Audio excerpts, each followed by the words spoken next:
Welcome, sir. Thanks for coming. First of all, we want to look at your early life. Talk to us a little bit about where you were born and where you went to school, and what was that like for us? Yeah, I was born at the University Hospital. I went to Dwayne Park Primary. Then I went to Calabar High School. Wow, good school. I believe so too. Yes. Rabalac. Yes. And then I went to CAS, where I did engineering. Okay.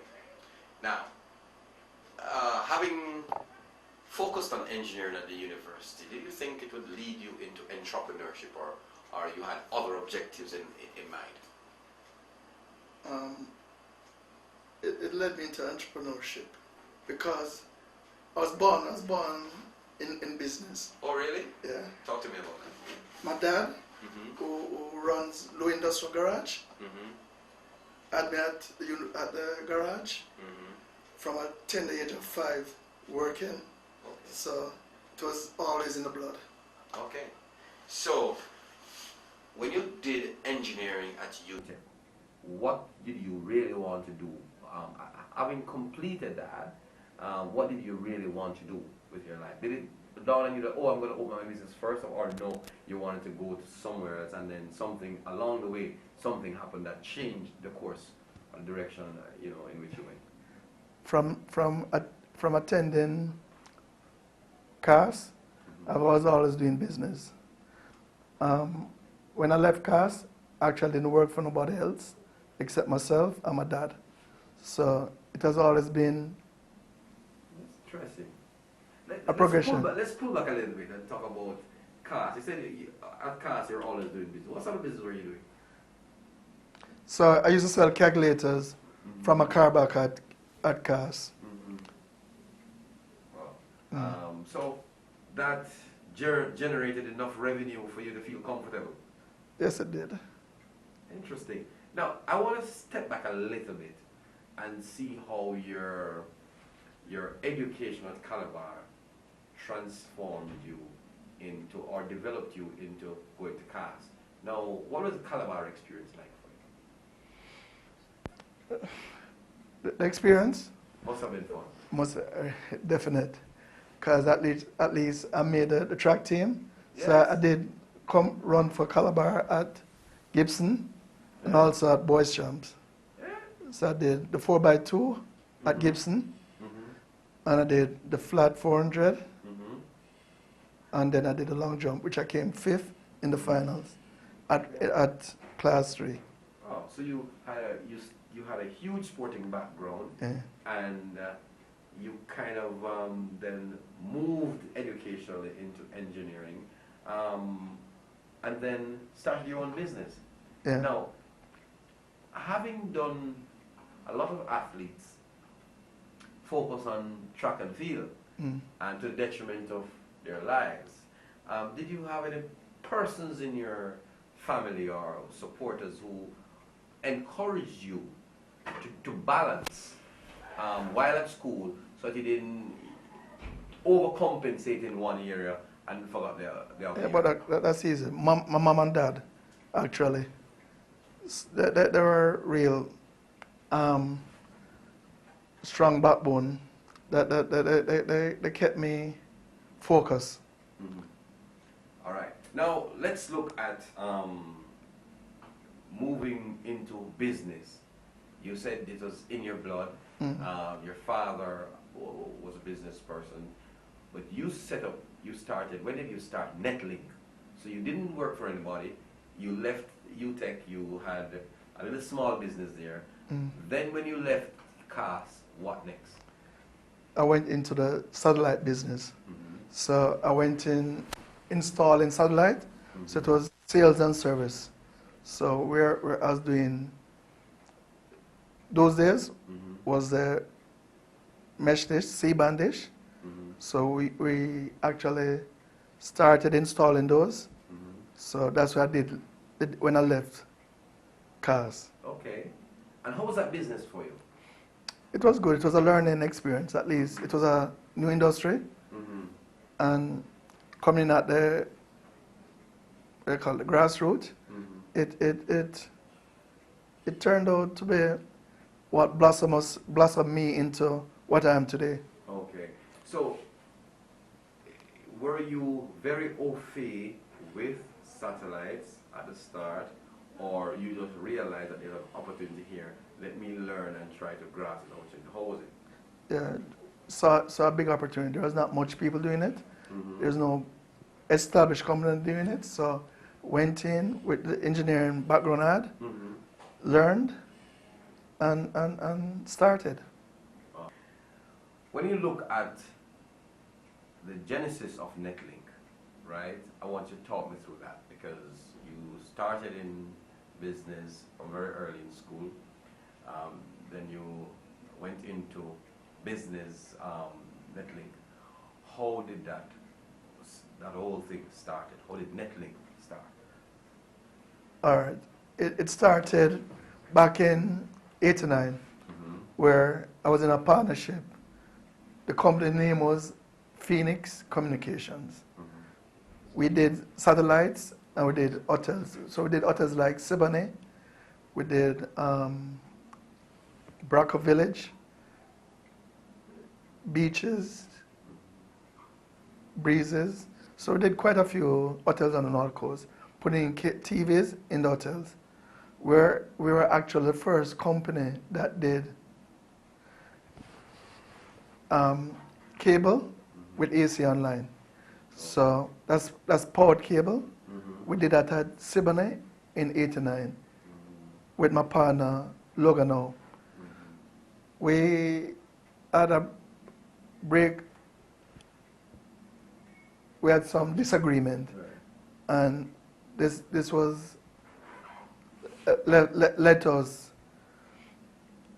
discontinue the partnership in '93. Mm-hmm. In '94, we officially started Netlink operation. When in '94, this was when cable was in its inception. Yeah. So it was either to start running cable on the road or selling the equipment. I chose the latter because of the legality of the venture then to run cable on the public road. So we started selling all cable material. Also, we helped with education in terms of the companies learning, individuals learning how to run cable properly. So we had quite a few company as our customer. To name a few, Jax, Telstar, Entertainment, Logic One. All those companies customers of Netlink. We supplied cable from St. Thomas Point to Negril. Wow.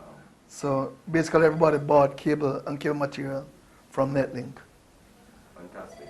So that in itself would have been a very successful venture, because I gather from what you're saying, you were one of the first persons who were in that business, and therefore you had a core of persons who bought from you.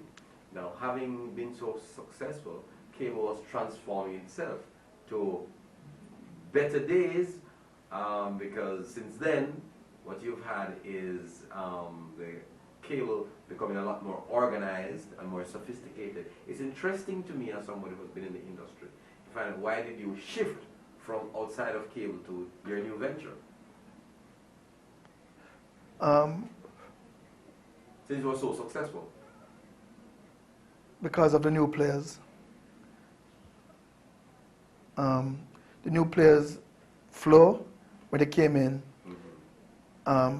Actually was buying cable from the same cable supplier that I was buying my cable from. Okay. So we had to arrange some agreement, because it wouldn't be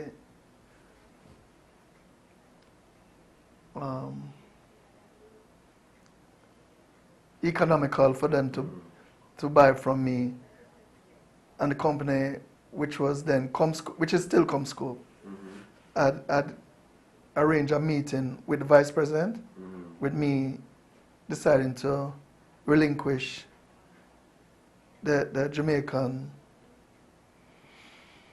dealership or distribution.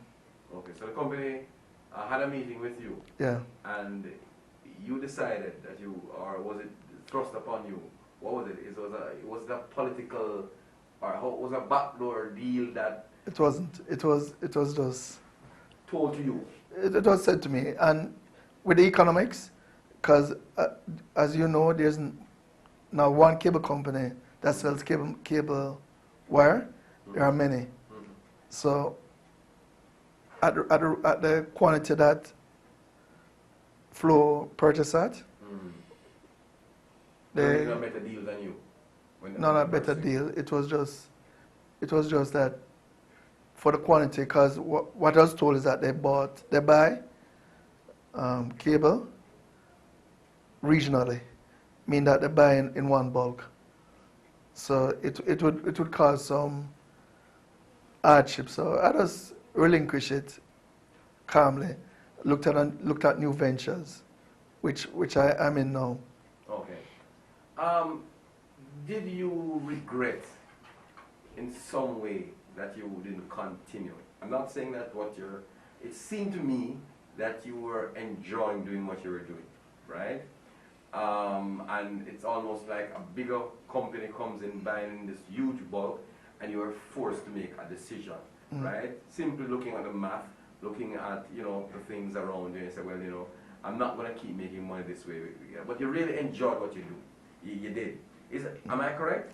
Definite.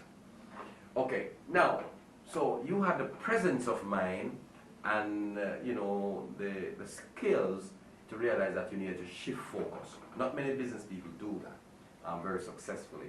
How does this idea of getting into, gate openers, all these things, started to come to you? What made you think that this was the business that you needed to get into?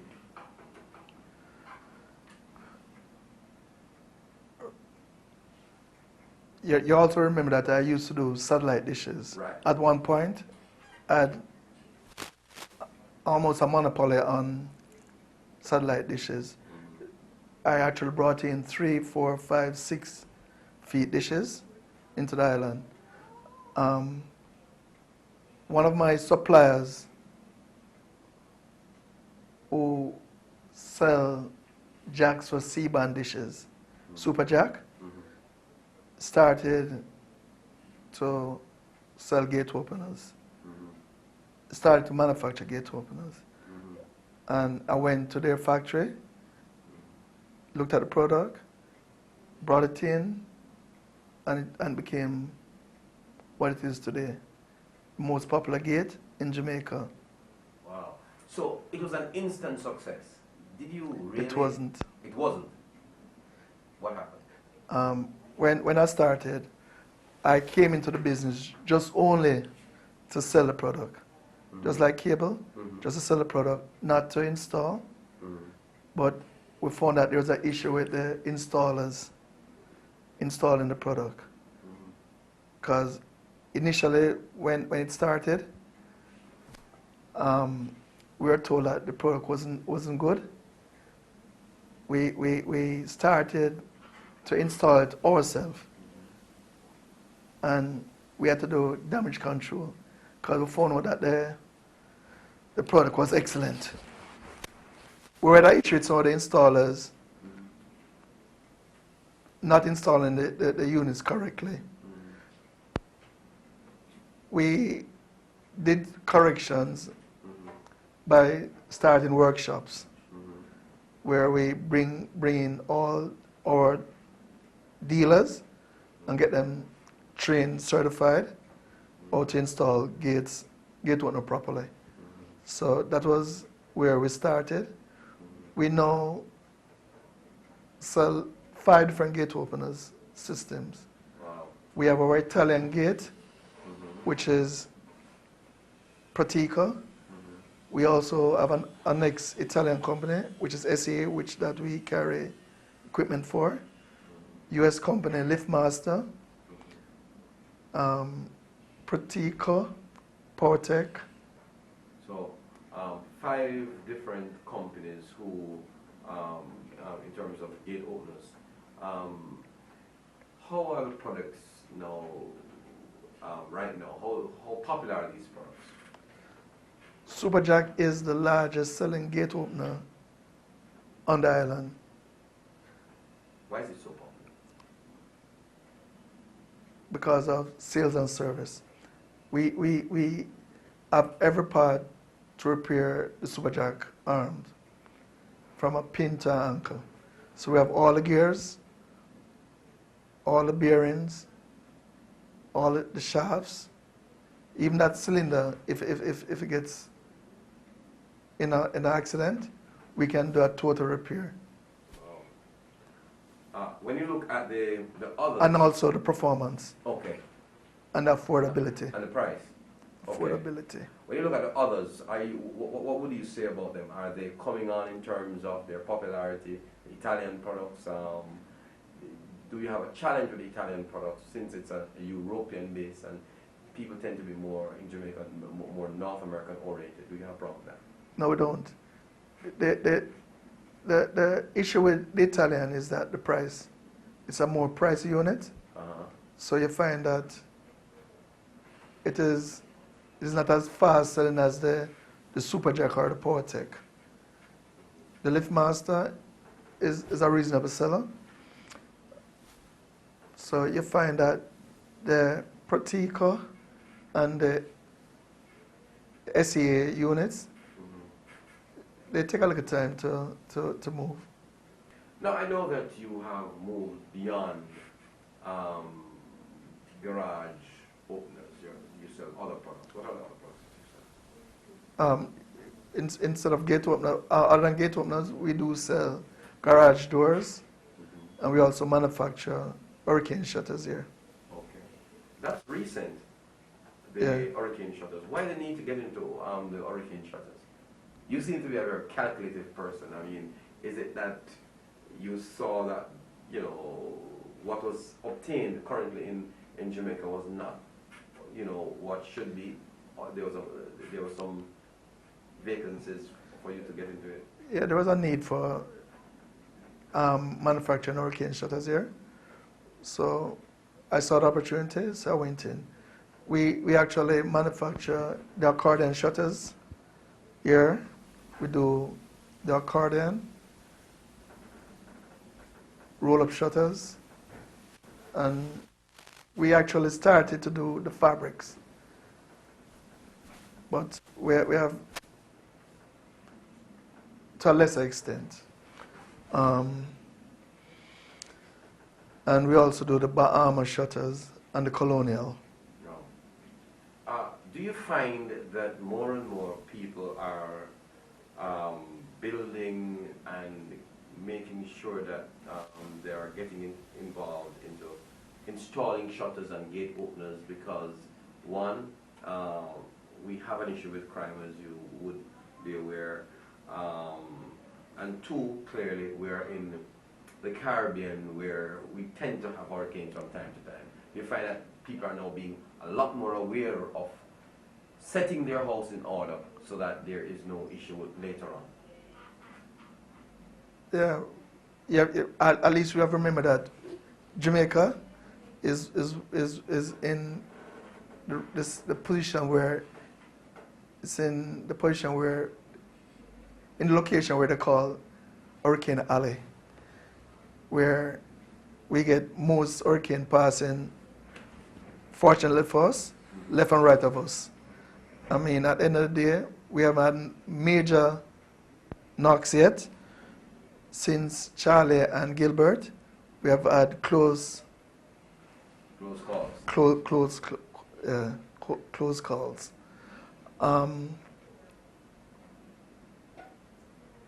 But in terms of putting in shutters, we find it being lucrative, seasonal, because you know that hurricane season actually starts June 1st to November 30. So usually that's where we get the bulk of our orders during that period. Okay. So the shutters are the hurricane shutters are done on orders. On orders, because we're built to specifications. Okay. What are some of the challenges you face as a business person? I'm so interested in your story because you've come through a number of hills and valleys. First of all, you started in calculators, then you entered into cable, and then you mushroomed into this business and so on. What are some of the challenges that you faced over the years in putting and setting your business on a path to success?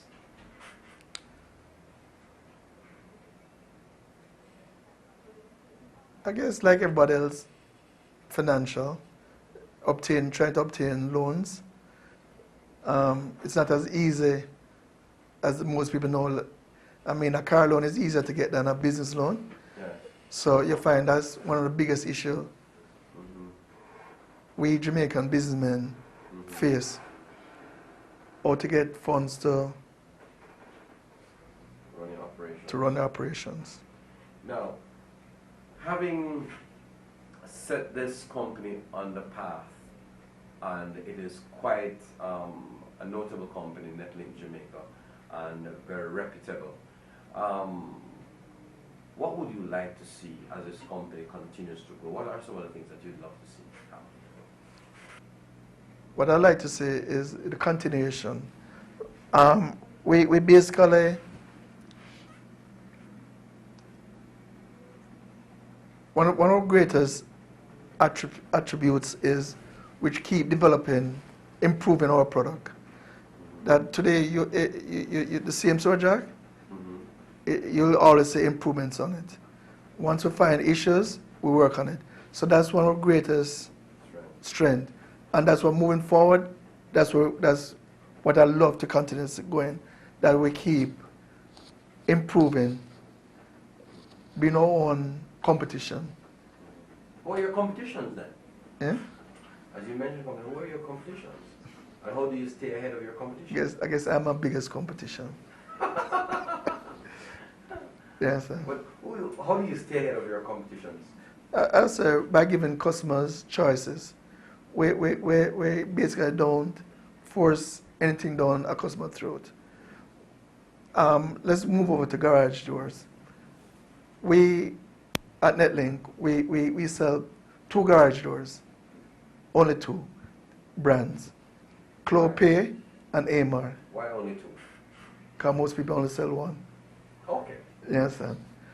But at the end of the day, everybody else in the island sells Chinese doors. We are US-based company, Amar and Clopay. We sell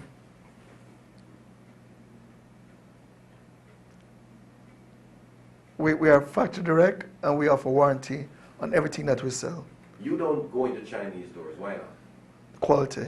We have an issue with that quality. Stripping, rusting, color fading,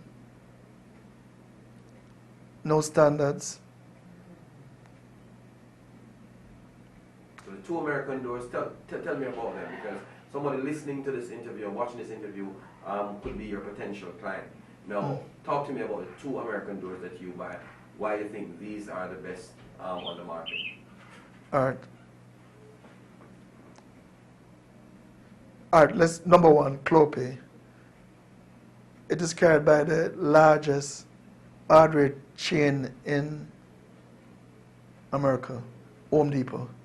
That's their main unit that they sell, the only unit that sell Clopay garage door. They are rated as the number 1 door in the States, followed closely by Amar, that is carried by Sears and Lowe's, which are 2 big established companies. And of course, being the distributor here, we effectively deal with all warranty, factory warranty on all doors. here in Jamaica. Unlike the Chinese door, if you actually go out there, the Chinese door do not even carry a name. When you buy a Chinese door, you actually buy a door called Chinese door. There's no name on the door. So Netlink is known for quality. That's what you're Quality, saying. definite. And that is what distinguishes you, as you laughed about your competition, from your competition. The quality that you sell, and you're very, very focused on getting the best quality in the country. Definitely. Now, you must be thinking about expansion possibilities. As a business person, we all think about expansion possibilities, and you look at what is happening. You've been doing so very well. You may want to expand into the rest of the island or overseas or so on. That thought may have crossed your mind, has it? Definite. And what are your thoughts on when that will happen? Because if you're being so popular across the country, you may want to look at another venue. No, I've visited other islands. I've been to Trinidad and I've been to Barbados. Mm-hmm. But what I've realized, they're territorial. Their behavior is territorial. Yeah. So we find that it's difficult for a Jamaican company to actually venture with these kind of product into these other islands market. So, yeah. Now, I want to talk to you a little bit about the possibilities of expansion, or if not into that business, about dealership, to get your products across the island. How do you get your product across the entire length and breadth of Jamaica? Or like Superjack, it is sold island-wide. Because Netlink actually have approximately 80 distributors island-wide. Wow. Again, from Negril to St. Thomas. We do intensive training on our products. So you find that even garage doors, Clope and Amar, they do send a representative from the United States to come here to do training. Also LiftMaster, because LiftMaster is actually the garage door operator, manufacturer. They do residential and commercial. They also do gate and industrial type gate openers. So we do gate barriers, we do slide gates, we do swing, we do all aspects of gate automations. We just a quick note. Sojak actually was bought out by SKF Bearings Company of Sweden. So of course everybody know SKF. And of course we all know that Volvo is also made in Sweden, now in China, you understand? So you find that most of the production right now was shifted after SKF bought it to China. So it is manufactured in China under SKF. So actually Superjack has moved from being an Asian gate opener to now a European gate opener by virtue of the parent company. Okay. All right. Now, that said, you have all these distributors across the island. Do you have challenges with your distributors? What are the challenges you face? We, as I said, one of the greatest things we try to do here, one of the basic things we try to do here is that we try to train our dealers to offer quality service and quality parts. But of course, being independent, they also buy equipment from other sources. Sometimes inferior quality equipment, and of course at Netlink we basically do not service a whole lot of products out there. For one, there's no parts to do the necessary repairs. We find that more in garage doors because the components aren't inter-switchable on the American doors, on the Chinese, they aren't. So you find that you might buy a garage door and not able to get the parts later down the road because that company might not be in existence. The good thing with you buying a door from Netlink or buying a Clopay or Amar garage door, the parts is 90 minutes away. All these parts are in Miami. Not saying that Netlink don't carry, we carry all parts here, but I'm saying everything is within a reasonable time range to get it here. So basically, if there's something that's required for your garage door that's not in the island, we basically can have it here within a week to 2 weeks.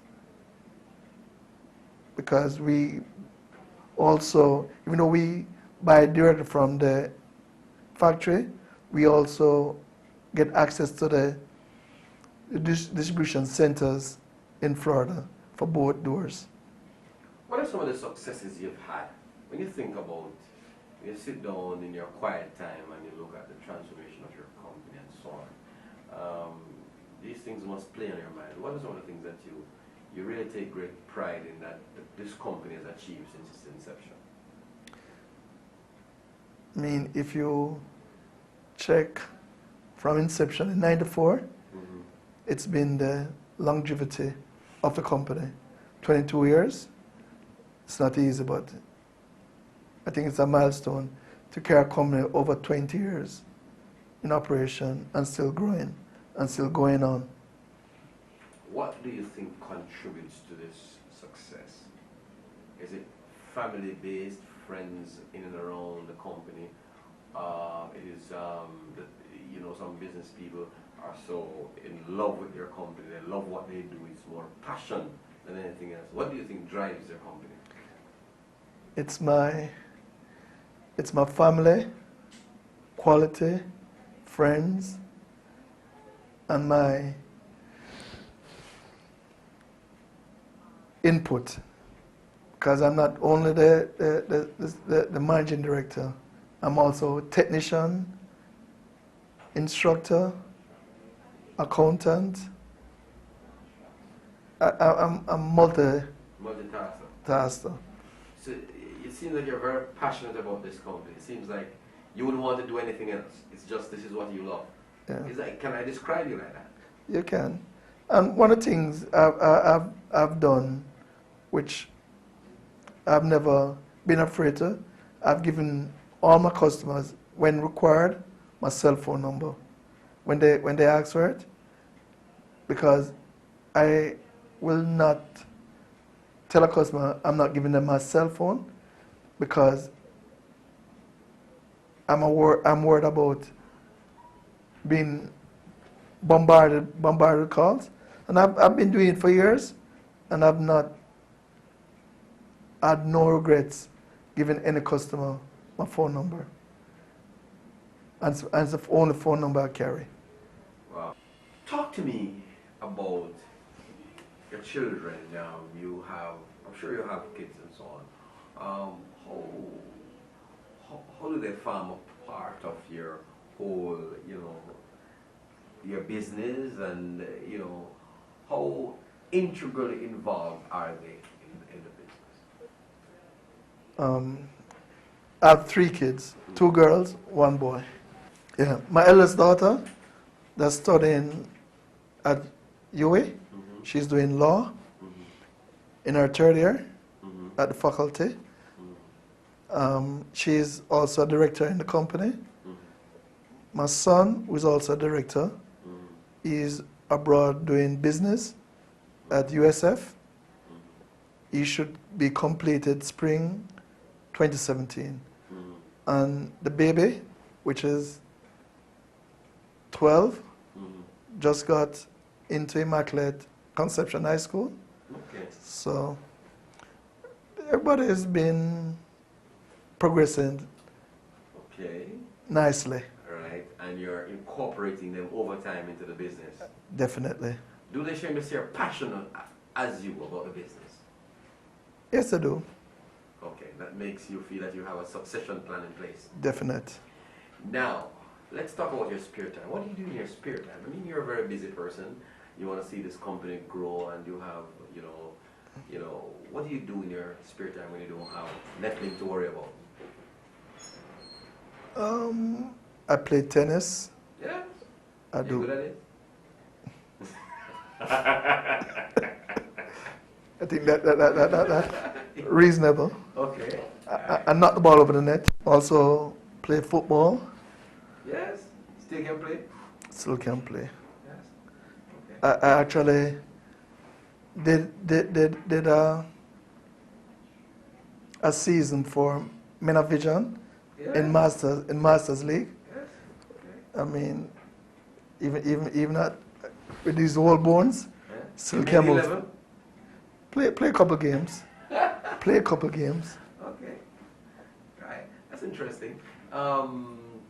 So as we wrap up this interview, your desire to see this company grow is unquestionable.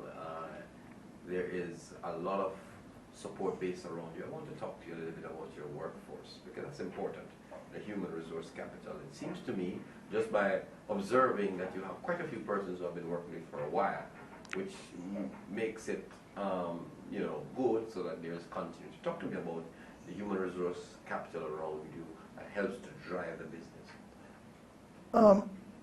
There's one of our strengths, our workforce, because our workforce average time here is approximately 10 years. Wow. So we don't have much rotation of staff.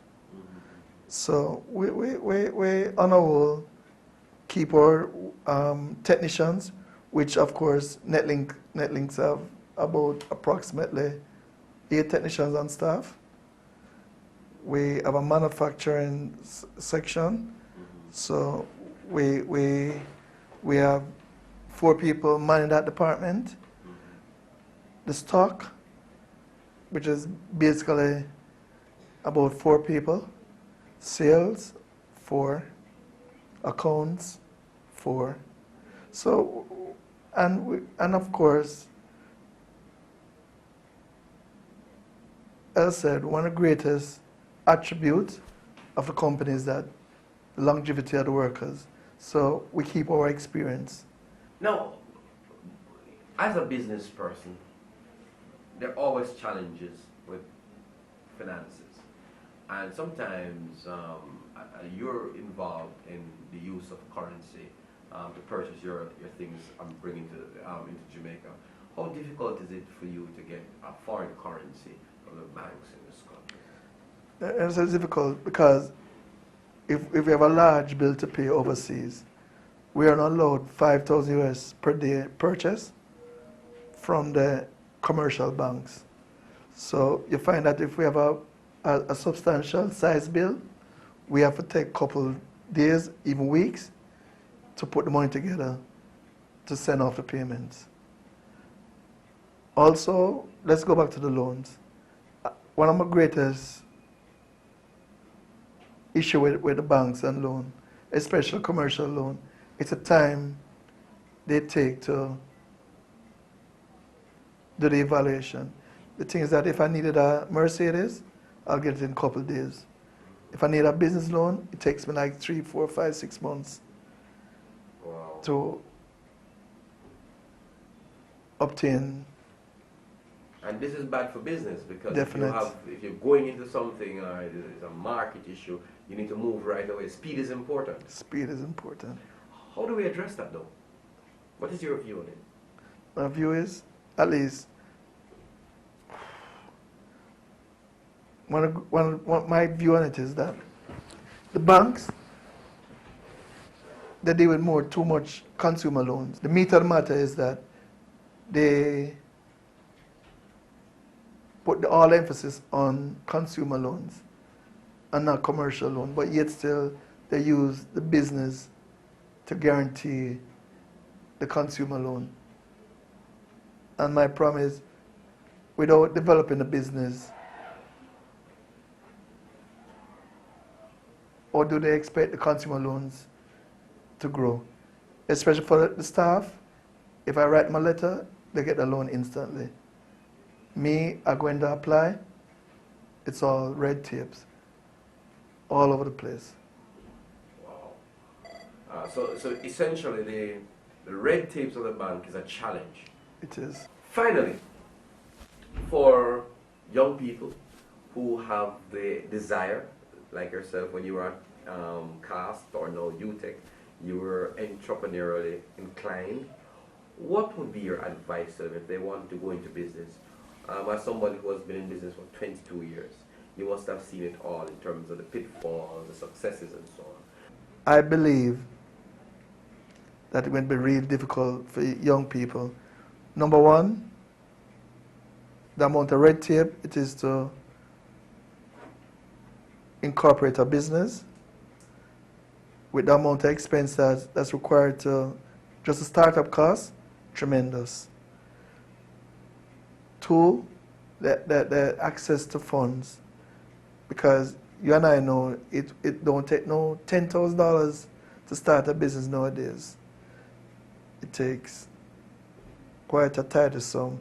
And we're talking tidy sum, maybe 200,000, $250,000, but still, that's just to do incorporation, not to buy products, basically.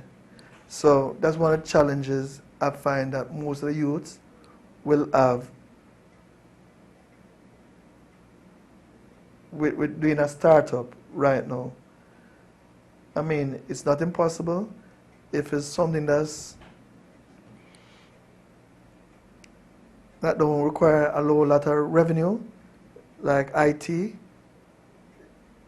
I find it's an easier business to go into, but something that went to be product intensive, the start is going to be tremendous. Mr. Francis, thank you very, very much for stopping by on Spotlight. Yeah. It was a pleasure to have this interview. We wish you all the best at Netlink. All the very best. All right, and thank you for coming. No problem. And we appreciate